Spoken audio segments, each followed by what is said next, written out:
Selamat pagi teman-teman, Shalom. Renungan pagi hari ini berjudul Bejana yang Menyerahkan Diri. Galatia 6 ayat 8. Karena barang siapa menabur dalam dagingnya, ia akan menuai kebinasaan dari daging itu. Tetapi barang siapa menabur dalam roh, ia akan menuai hidup yang kekal dari roh itu. Disinilah terlihat betapa mutlak perlunya kita memikul salib kita.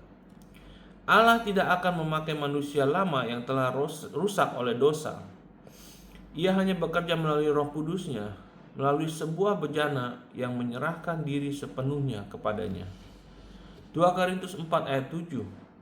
Tetapi harta ini kami punyai dalam bejana tanah liat, supaya nyata bahwa kekuatan yang melimpah-limpah itu berasal dari Allah, bukan dari diri kami. Bejana itu memang harus ada, tetapi keunggulan kuasa itu berasal dari Allah. Ia tidak dapat bersinar keluar melalui kita sampai kita menjadi sekedar bejana bagi pemakaiannya yang telah menyerahkan diri kepadanya. 2 Timotius 2 ayat 21. Jika seorang menyucikan dirinya dari hal-hal itu, hal-hal apa? Kedurhakaan, segala sesuatu yang tidak sesuai dengan panggilan Allah yang mulia dalam Kristus Yesus. Apapun yang merendahkan, menyaingi, atau menghalangi kita menjadi bejana yang menyerahkan diri dan dapat dipakai oleh Allah. 2 Timotius 2 ayat 19. Tetapi dasar yang diletakkan Allah itu teguh, dan materainya ialah Tuhan mengenal siapa kepunyaannya, dan setiap orang yang menyebut nama Tuhan hendaklah meninggalkan kejahatan. 2 Timotius 2 ayat 4. Seorang prajurit yang sedang berjuang tidak memusingkan dirinya dengan soal-soal penghidupannya, supaya dengan demikian ia berkenan kepada komandannya. Tidak ada orang Kristen sejati yang akan terus-menerus hidup dalam dosa besar. Lumpur dosa pada akhirnya akan membuat kegelapan menyelubungi dirinya, dan ia akan kembali memandang kepada terang seperti anak yang hilang.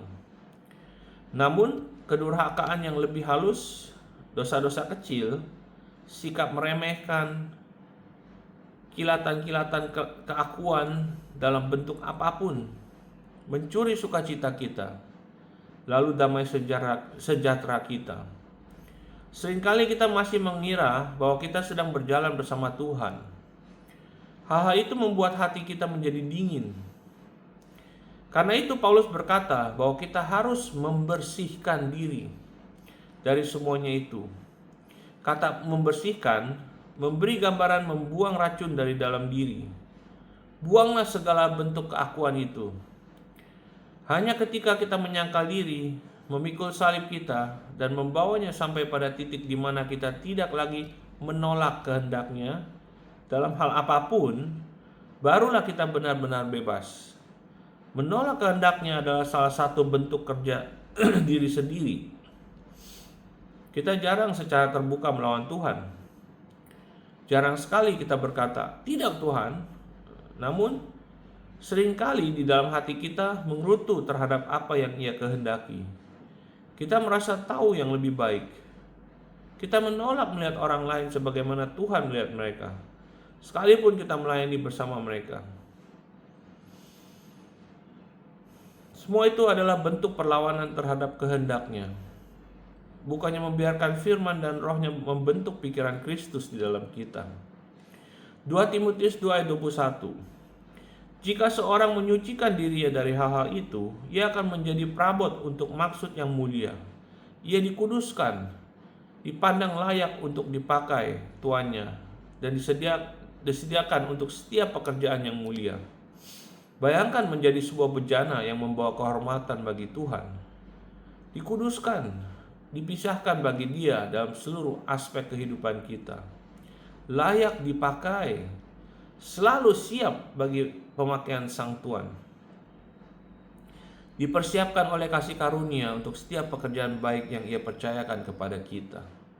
Segala usaha yang berasal dari diri sendiri pada akhirnya akan berakhir dalam api. Entah api pemurnian Roh Kudus di dalam hidup kita sekarang, atau api pengujian di tahta pengadilan Kristus, di mana semua pekerjaan kita akan diuji.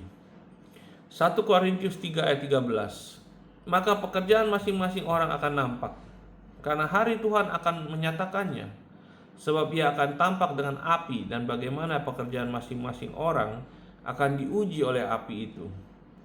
Perhatikan, yang diuji adalah bagaimana sifat pekerjaan itu, bukan seberapa banyak hasilnya atau bersama siapa kita melakukannya. Apakah itu emas dari pekerjaan Allah melalui kita? Apakah itu perak dari kehidupan yang sungguh-sungguh ditebus dari dosa dan keakuan? Apakah itu batu-batu permata dari membawa orang lain kepada Kristus Yesus? Ataukah itu kayu, rumput kering, dan jerami dari perbuatan-perbuatan yang lahir dari diri sendiri? Hal-hal yang dilakukan dengan cara kita sendiri. Allah tidak akan memakai manusia lama yang telah rusak untuk melakukan pekerjaannya. Dalam kitab suci, kebinasaan atau kerusakan berbicara tentang sesuatu yang menjadi sia-sia atau hancur. Bukankah ini sering menjadi pengalaman kita? Setiap kali kita memasukkan kehendak dan rencana kita sendiri ke dalam kehendak Allah, kita merusaknya. Kita membuang waktu dan tenaga dengan sia-sia. Tetapi Allah memang ingin memakai kita. Ia ingin membebaskan kita dari kuasa dosa, membentuk karakter Kristus dalam diri kita, menundukkan kehendak kita kepada kehidupannya, dan membuat hati kita merindukan serta mengasihinya dalam segala sesuatu yang kita lakukan. Ia ingin kita menjadi pribadi-pribadi yang benar-benar merdeka dalam kebebasan Kristus. Dan betapa besar sukacita serta damai sejahtera yang ditemukan dalam mempercayainya. Roma 8 ayat 21.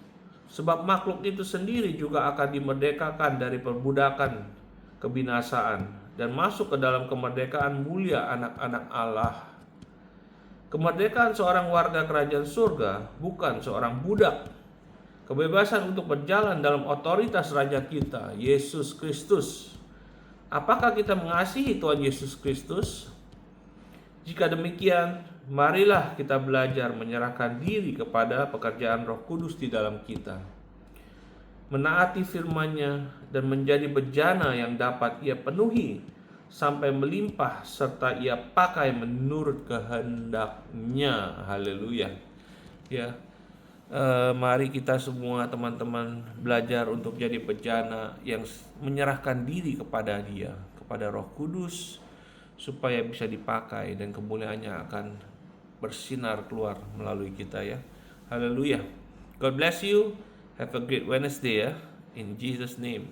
See you again tomorrow. Bye.